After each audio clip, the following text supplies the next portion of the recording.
સુરતમાં મોટા પાયે ડિમોલિશન બાદ હજારો લોકો રસ્તા પર આવી ગયા છે। 100 થી વધુ મકાનો તોડી પાડવામાં આવ્યા। પાલિકા કમિશનર નાગરાજને કહ્યું કે તેઓ આ મામલે કશું જાણતા નથી। દરેક સવાલના જવાબમાં તેમણે મને ખબર નથી, મામલો તપાસનો વિષય છે એમ કહીને સ્પષ્ટતા ટાળી હતી।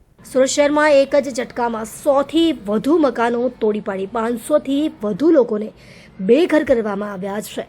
આ મોટા પાયે ડિમોલિશન બાદ સુરત મહાનગરપાલિકાના કમિશનર નાગરાજને આ મામલે પોતાને અજાણ હોવાનો દાવો કર્યો છે। પત્રકારોએ જ્યારે તેમની પાસે ડિમોલિશન અંગે પ્રશ્નો પૂછ્યા ત્યારે કમિશનરનું એક જ રટણ હતું। દરેક સવાલના જવાબમાં તેઓ કહેતા રહ્યા, મને ખબર નથી, સમગ્ર મામલો તપાસનો વિષય છે। તેમણે આ ડિમોલિશન માટે કોઈને જવાબદાર ઠેરવવાનો ઇનકાર કર્યો અને હાલમાં તપાસ બાદ જ કંઈ કહી શકાય તેમ જણાવ્યું। હાલ પાલિકા તરફથી સત્તાવાર સમિતિની રચના કરવામાં આવી છે અને કમિટી દ્વારા તપાસ શરૂ કરવામાં આવી છે। પરિવારના લોકો અત્યારે આકાશ નીચે છે સર, એમની માટે વૈકલ્પિક જગ્યા પણ નથી મળતી। એ બહુ દુઃખની વાત છે જે પણ બનાવ બન્યું છે।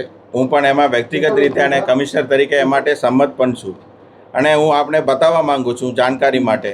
ગુજરાત શહેરી વિસ્તારોમાં ખાનગી અને જાહેર જમીનો પર આવેલ ઝૂંપડપટ્ટીનું પુનઃવસન કરવા અંગેનું નીતિ નિયમોનું સુધારા કરવા અંગેનું સૂચના અને ભલામણ માટે રાજ્ય સરકારે એક સમિતિ બનાવેલી છે અને અત્યારે જ્યારે આપ વેઇટ કરી રહ્યા હતા એ વખતે એ જ સમિતિનું મિટિંગ ચાલતી હતી અને સુરત મહાનગરપાલિકાએ પોઝિટિવલી શું કરી શકાય, જે કાયદામાં ગેપ હશે એનું શું નિવારણ કરી શકાય એના માટે રાજ્ય સરકારમાં રજૂઆત કરેલી હતી।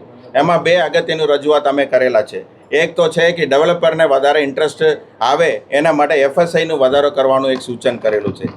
બીજું છે કે ઇન્ટરસિટીમાં TDRનો ઉપયોગ કરવાનો આલોવ કરવામાં આવે તો પોઝિટિવલી વધારે ઇન્ટરેસ્ટ આવે અને આજે પ્રાઇવેટ જમીનોમાં કોઈ પણ